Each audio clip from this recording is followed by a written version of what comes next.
Welcome to the Bryan City Council meeting, February 3rd, 5:30 meeting. Please join me in the Pledge of Allegiance. I pledge allegiance to the flag of the United States of America and to the republic for which it stands, one nation, under God, indivisible, with liberty and justice for all. Item number 2 is approval of the minutes from January 23rd meeting. So moved. Second. Steve? Yes. John? Yes. Jim? Yes. Rick? Yes. And Mary? Yes. Item number 3 is hearing of public concerns. Mr. Cox?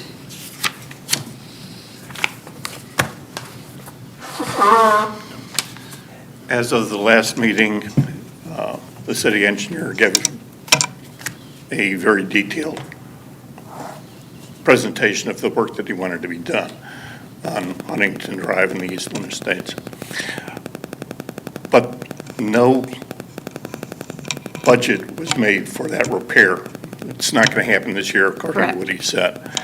My question, one of the questions I have, is that what year is that going to be budgeted for? Okay. So the residents can make plans on how they're going to handle the situation. Well, first of all, we're going to repave it, or we're going to do the chip and seal in July when it gets warm, and probably go from there to see how the road handles it. Am I correct, Mayor? Well, my question on that would be, if the major repair is going to happen the next year, why would you spend the funds?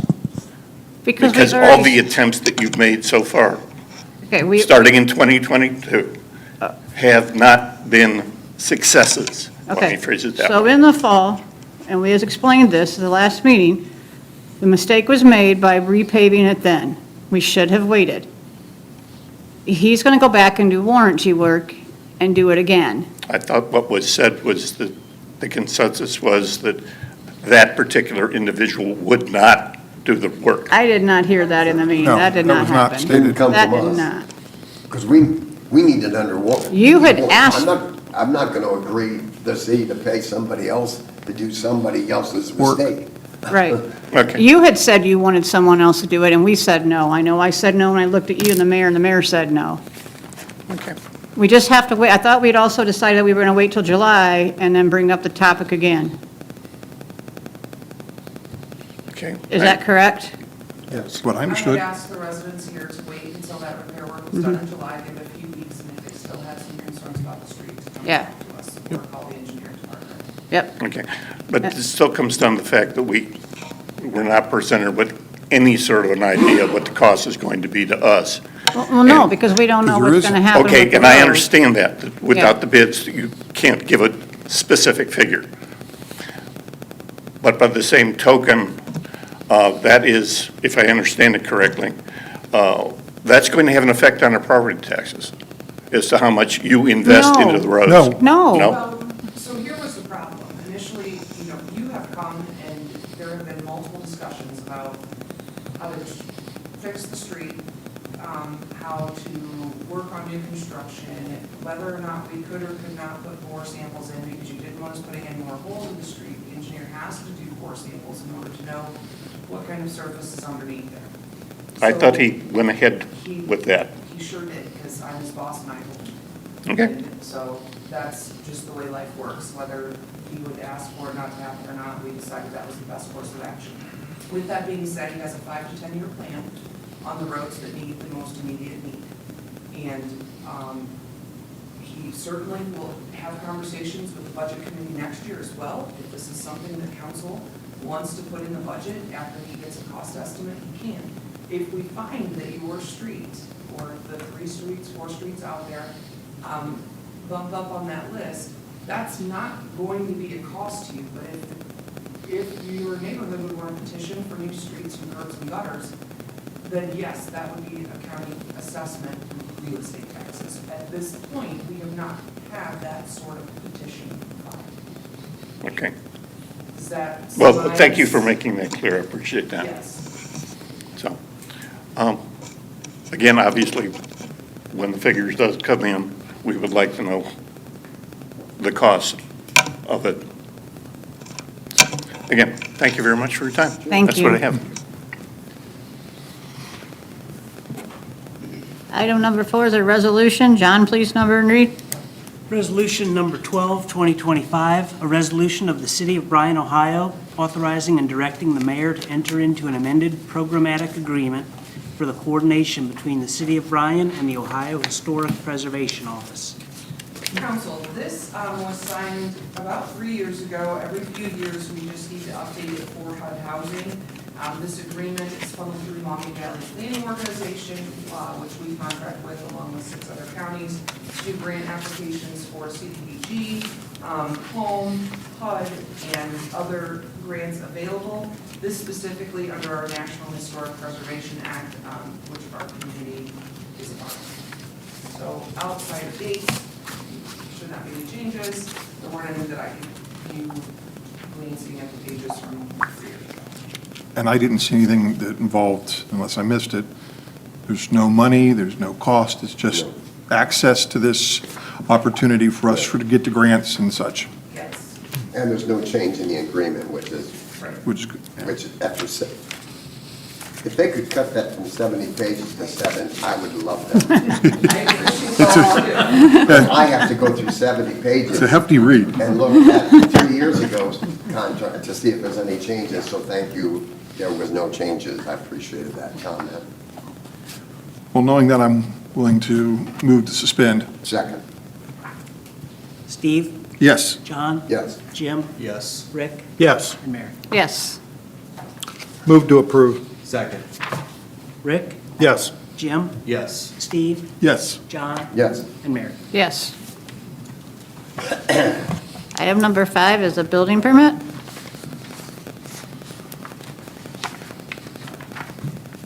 Good evening. Tonight I have a permit for Schroeder Properties LLC. This is for a new airport hangar out at the county airport located at 16288 County Road D. Maverick Steel Buildings will be constructing the building. State construction type is 2B. Use group is S1. Cost for the new hangar is $250,000. Roughly 8,000 square foot hangar. Is this to like, just out of curiosity, I think it's great. Is this to like house their They're, corporate plane? it's for Aaron Herman. Yeah. Yeah, it's for his plane. Yes. House his That's what I thought. Thank you. plane, yeah. Well, I'll move to approve. I'll second. Jim, Yes. John, Yes. Rick, Yes. Steve, and Mary. Yes. Thank you. Thank you. Thank you. Up next is item number 6, annual reports. Looks like Parks is listed first. I'm listed first, I guess. You got the flip of the coin, huh? Should work I just- with Christie on who goes first and second. I just kind of looked at him and he said he didn't know who was going first, so I guess I'll go. Good evening, council. Good Good evening. In front of you, you should have a copy of the 2024 Parks and Recreation Department Annual Report. A couple things before we dive into the report I call to your attention is the numbers that we use in our report are estimates. We rely on the people that use our facilities to give us accurate information. Sometimes that helps, sometimes that doesn't help, but they're not an exact number. We try to be as close to what we have as possible, but sometimes that may be a little bit different than what's on there. So, slide number 1 is our mission statement. Obviously, our mission for the Parks and Recreation Department is to create strong ties within our community. We do this through leisure experiences. We try to preserve and utilize the natural beauty of our environment to enhance the quality of life for our community. Real quick, I'm extremely fortunate to have the staff that I have. These people work extremely hard to make sure that the Parks and Recreation Department puts the best image forward and creates the best opportunity for every citizen and the citizens around us. You know, in our profession, we're not just serving our citizens, but we have a lot of people from outside that come in and use our facilities. So we are doing our best to make sure everything is where it belongs and up to par. And if it's not, then we do our best to make sure it gets there. So these people in front of you are very important. They're the day-to-day operations of what goes on in the Parks and Recreation Department, and I could never thank them enough for the job they do for our community and our department. Next slide you have is my park board. Park board is really our eyes and ears out in the community. We hope that they're out talking to park users, non-park users, community members, trying to get a feel for ideas of, what could we offer, what could we do different, what can we change, what can we improve, where are we successful, where are we not successful. And then we get together as a group and we go through these things. So these people are really important to Bruce and I. They help guide us in our 5 to 10 year plan for the parks and where we're headed. So I wanted to put that in there. So if you have questions, concerns, you have a way to get a hold of our park board members. But they do a terrific job helping Bruce and I out, kind of keep things going in the right direction. Very similar to the park board, I also have underneath of me a tree commission. And just as their name says, they're interested in the trees. Again, they help us plan whether it's Arbor Day, whether it's the planting of trees and things like that. They're very active in making sure that we continue to develop the urban forest here in the community of Bryan.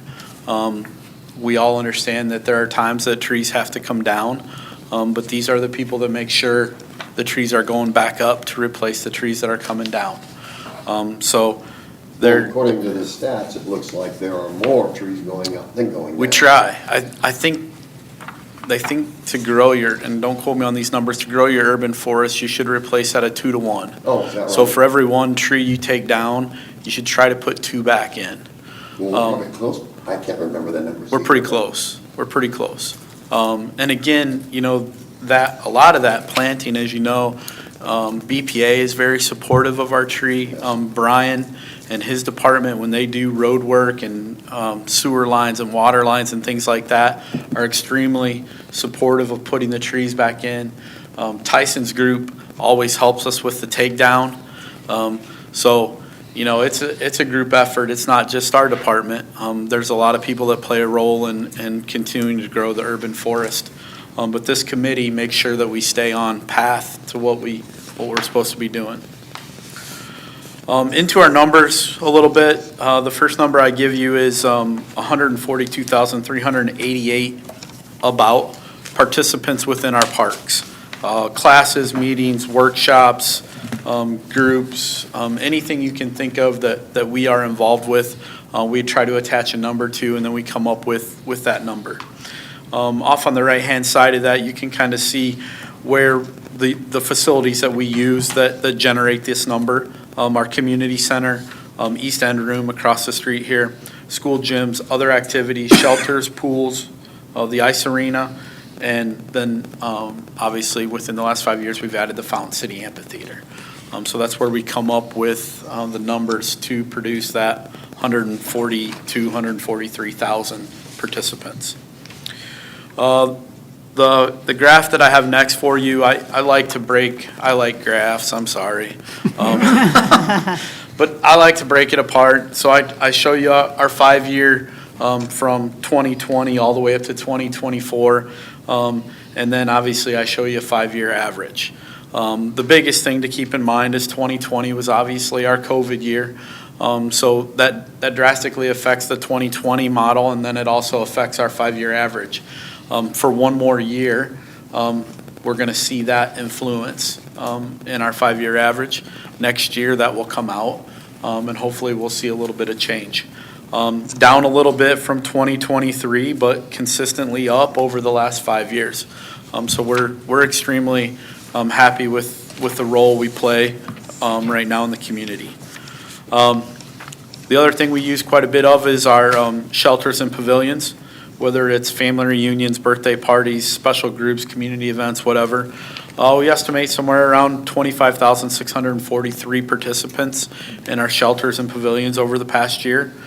Again, our pavilions, shelters are East End, Garver, Hitt, JC, Mattie, Moore, Roseland, and then we group the 3 small shelters in Moore Woods into one category, and they're called Pavilions 1, 2, and 3. You can see what I see is balance. Most all of the pavilions are used on a pretty regular basis. Some of them are a little bit more than others, but we still, throughout the community, they're used in many aspects in all different areas throughout the community. So we're extremely happy with that. Again, the chart there shows usage. Obviously, usage is on a rise for us in our pavilions. Don't really know why that is, other than we feel like they're accessible. People enjoy being out in the parks. There's usually something near them, whether it's a pool or a playground or something like that. So if you're doing a reunion, things like that, there's something more than just a reunion.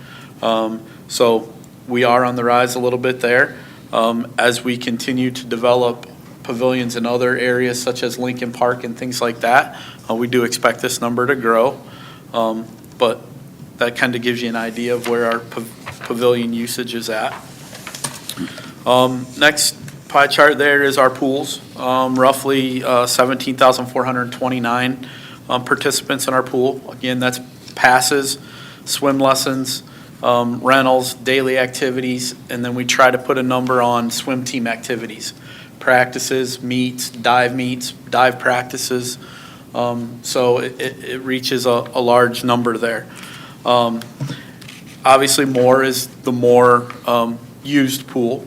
But again, I would keep in mind that's also where swim team is at all the time. It's also where all of our lessons are at. We have been extremely happy with the number of people we get at East End Pool. And that's changed a little bit since we've gone to the model where each pool is open every other day. And when East End is open and Moore is not open, we have a lot of people that come out and swim at East End Pool. So we're extremely happy with the way things are going at East End Pool. That chart may not show you that, but again, it's a little bit weighted because of swim team and swim lessons and things like that all taking place at Moore Pool. Again, the 5-year average and the chart there, as you can see, remember in 2020 with COVID, we did not open pools. The graph shows it going down a little bit over the last 3 or 4 years. Again, we think a lot of that has to do with the number of private pools, people having their own pools at home, and their group of friends go to their buddy's house and swim as opposed to going to Moore Pool or East End Pool to swim. But we'll be interested to see how the 5-year average and that kind of works out once we get rid of that COVID year where we had 0 participants at the pool. The next thing I have in there for you is a copy of our Fountain City Amphitheater. We estimate we had about 6,862 people that visited the amphitheater throughout the course of the summer. Again, our biggest draw is concerts. We still do some programs, and then we also do Sunday, we don't do, but we do Sunday morning worship services out there. So you can see the 3 different avenues that we draw people out there with. So we're extremely happy with those numbers. I'd flip to the next one. Again, I want to remind you that in 2023, we hosted Girl Named Tom. So the number in 2023 is extremely inflated compared to some of the other numbers. Just something to keep in mind as you look at those bars and where they're at. We do feel like last year was a very successful year. We had some really good acts come in and a wide variety of what we offer out there. I hear a ton of positive about the Fountain City Amphitheater and the direction we're headed out there.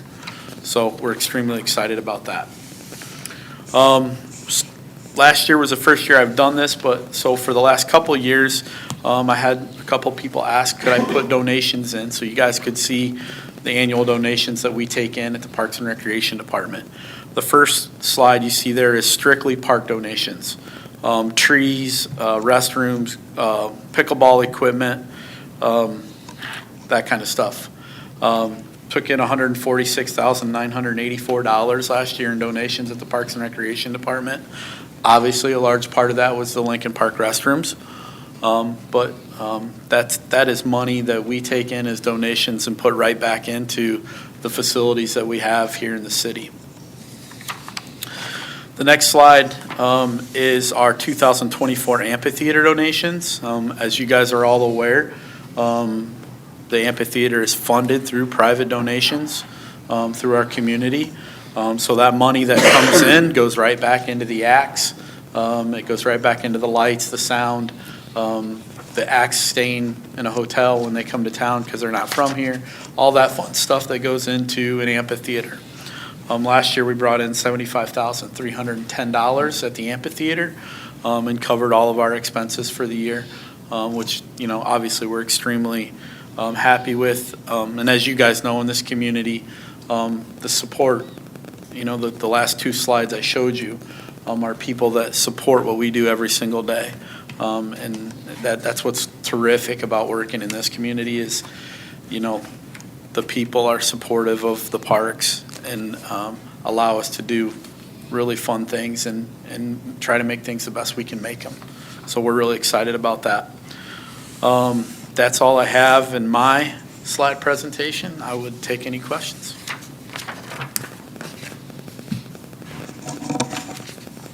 None? I'm good. Good. That's okay too. Thank you. Thank you. Thank you. Appreciate it. Appreciate what you do. While Tyson's coming up, I did want to let council know that we are pretty good about taking input from the community when there are easy things that make sense, sometimes when hard things, but instruments. I listened diligently when you were coming up and talking about audio and video, and so we have put on the city's website these annual reports as they're being presented. So 4 are on there. You can find them under the city council tab.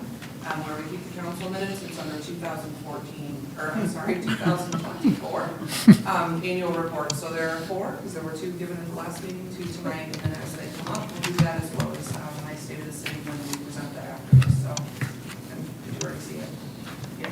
But wanted to give you the credit of asking us to do that, and we did take that into consideration, and it was a pretty easy thing to do. So as people listen to this, they can go through the PowerPoint on the website. Good.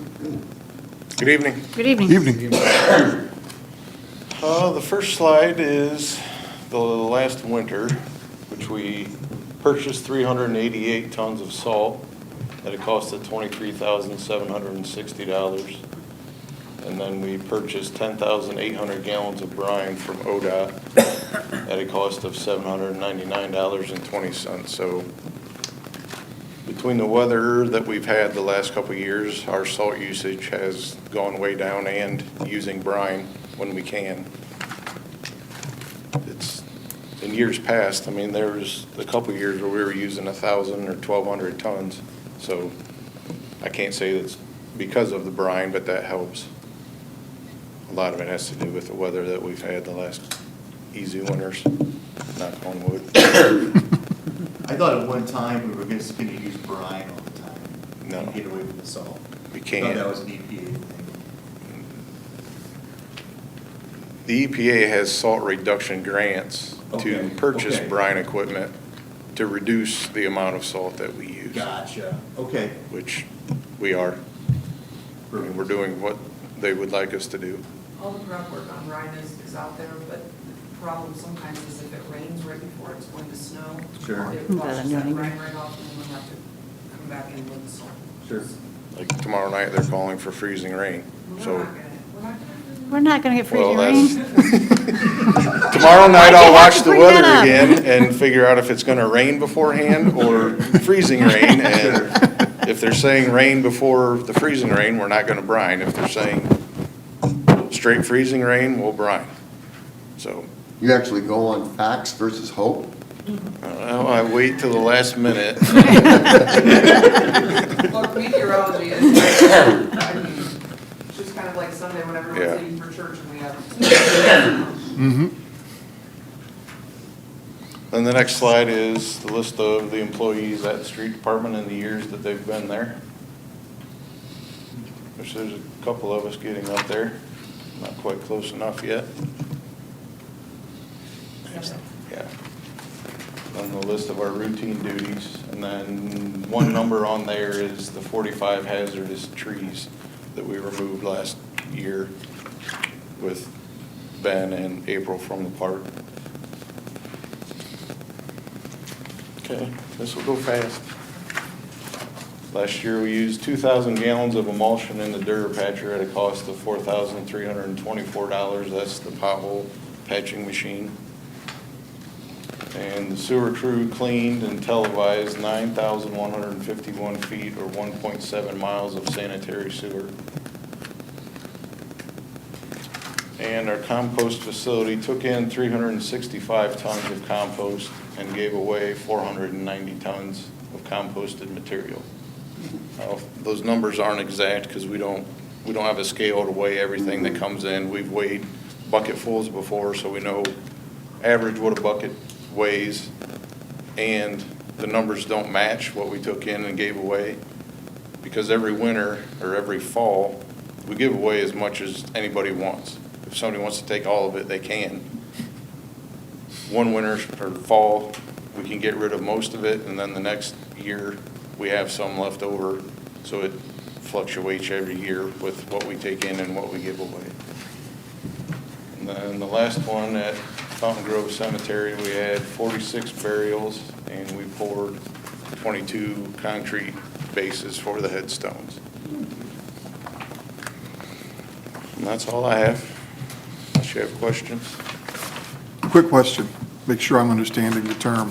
When you say televised, you're talking about running cameras through the system to take a look at it? We have a sewer camera Okay. that will clean with our sewer jet, clean the sewer tile, and then run the camera through it to inspect it. Because I will admit, the first time I looked and read that term, I'm like, we're broadcasting this out. So I just wanted to make sure I was accurate on It's a it. sewer camera. Yeah, thank you. I don't think they're Appreciate going it, to put thanks. that on YouTube. Thank you. You'd be amazed at what you can find on YouTube. I know. Yeah, so somebody up there probably would want that. That concludes the items on the agenda. We'll go around the room. Mayor, do you have anything? I'd like to thank Ben and Lisa, and other employees for their work in 2024 and for coming up and presenting their annual reports to us. And look forward to listening to your opinions. Thank you. John? Nothing tonight. Any department heads? Newspapers? With that, I'll take a motion to adjourn. So moved. Second. Steve? Yes. John? Yes. Jim? Yes. Rick? Yes. And Mary? Yes.